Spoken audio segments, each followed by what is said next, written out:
Wisconsin Eye's 2014 election coverage is brought to you by the Wisconsin Hospital Association. For over 90 years, a valued voice for Wisconsin hospitals, supporting high-quality, high-value care in communities like yours.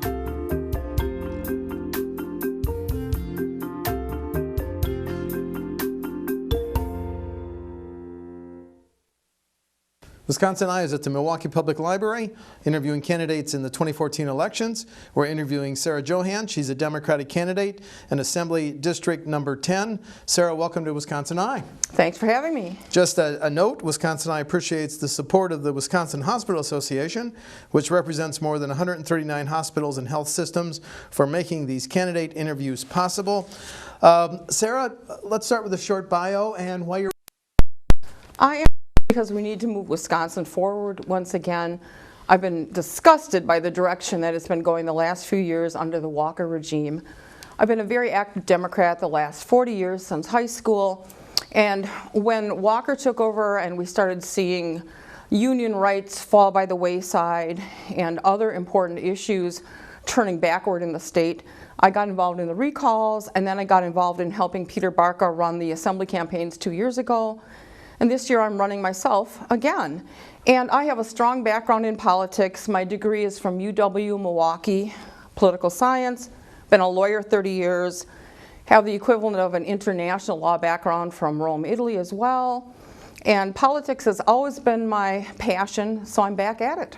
Worst decision made using your term under the Walker regime of the last 3 years? Why? Which one? Which policy decision was the worst?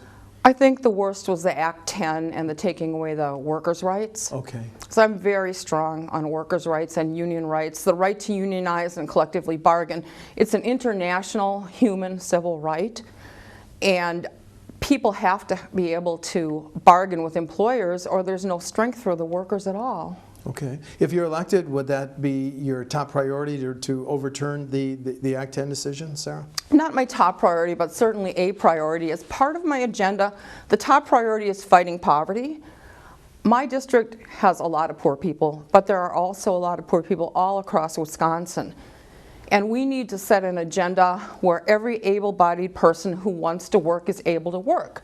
That includes by public works jobs if necessary. Okay. We also need to look at the wage structure, minimum wage at least $10 an hour, hopefully a living wage of $15 an hour relatively soon. That'll cause money to flow back into the economy, it'll create more jobs, and in turn it will pay for some of the public services that are needed, and there'll be less demand for public services in other areas. Part of that debate is training the next generation of workers, which gets into our K-12 schools. Mm-hmm. The whole issue of voucher schools and choice, what's your position on that? As you know, it was just expanded statewide. Right. How do you feel about that? I am not opposed to voucher and choice schools. I strongly believe in public schools, but I also believe parents should have a choice. And there are some areas of the state, particularly some of the poorer areas, where some of the public schools are not the best choice for some parents. And I believe they should have a choice, and I don't think it should just be rich parents can send their students to a private or choice school, and poor students can't. If you were voting on the next budget, would you then lift the 1,000 student enrollment cap on choice statewide outside the city of Milwaukee and Racine? What's your I think position? I'd have to look into the details of that and figure out if choice is really needed in some of the other areas. Okay. Another big issue being debated in the Capitol, as you know, is Common Core. What's your position on the Common Core standards, ma'am? I am looking into that some more also. My impression initially is that Common Core is a good thing, but I'm also hearing some negative things about it, so I really want to look into it a bit more before I take a strong stand one way or the other. Okay. You said your biggest priority is the poverty in your district. Part of the poverty issues is health care. Yes. As you know, Governor Walker and the leaders of the Senate and the Assembly said, federal government, thanks for the offer of paying for an expansion of MA, we're not going to accept it.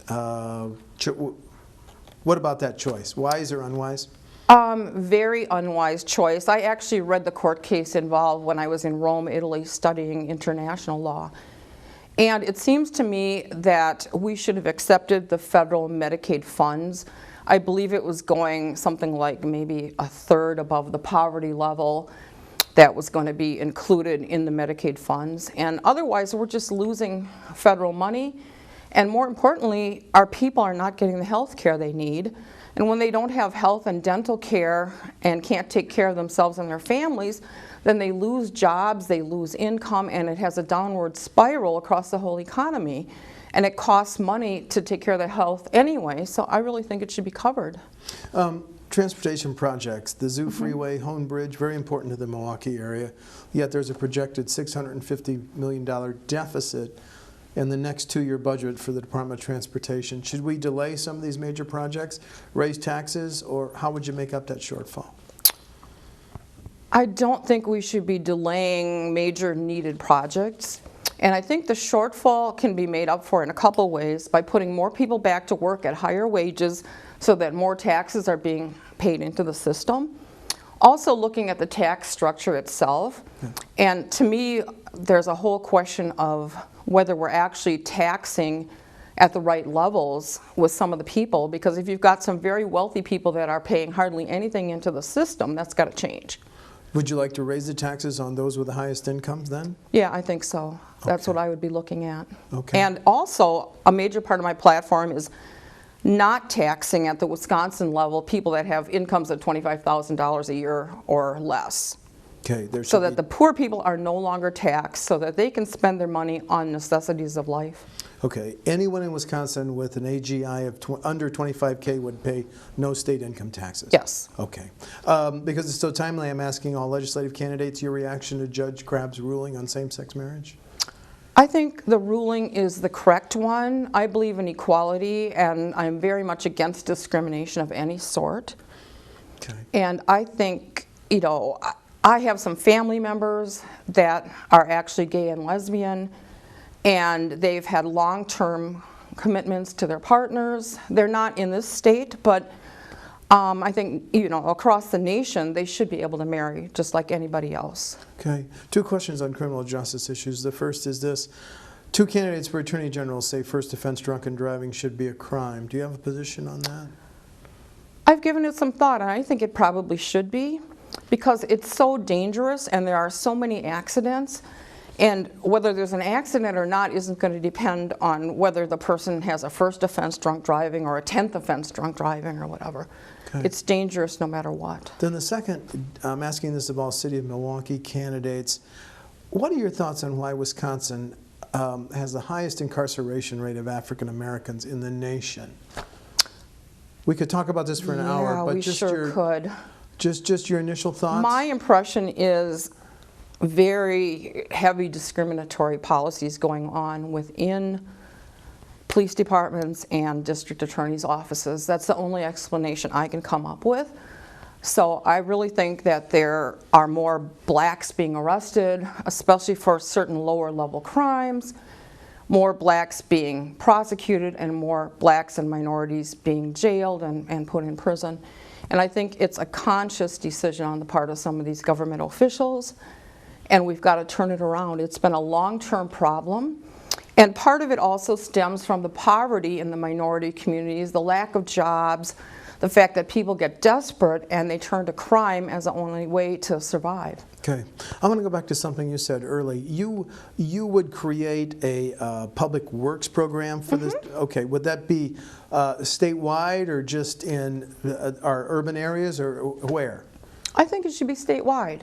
Okay. Because from what I hear, there's a lot of poverty in rural areas as well, and in some of the smaller communities. Okay. So if you've got poor people wherever they are in the state, they should be able to work. Okay. This is your chance. Any other major campaign issues that are important to you want to add? Right. Wow, there's just so many. I think one of the issues is environment. We do not want to build the mine in northern Wisconsin, so I'm hoping that whole project falls by the wayside. If nothing else, if the Democrats take back the governorship and the Assembly and the Senate, we should be able to turn some of that mining legislation around and protect the environment. Okay. Also, the DNR secretary should not be appointed by the governor. We should go back to having a board that selects the secretary so it's less politicized. Okay. Another big issue, I think, is campaign finance. Okay. Got too much special interest money flowing into campaigns. And that includes at the assembly level, where special interest groups will throw hundreds of thousands of dollars to elect or defeat someone. And there's no control anymore over that. And I think we need to repeal Citizens United at the federal level. We need to restore public funding of campaigns here in Wisconsin so that candidates at least have a basic amount of money to run on and get their views out there. In light of the Supreme Court rulings in Citizens United and McCutcheon's a few weeks ago, how much on campaign finance reform can one state do? Can Wisconsin do, Sarah? I don't think they can do a lot about those kind of decisions, because if they pass laws that are contrary to the Supreme Court, it's going to get thrown out.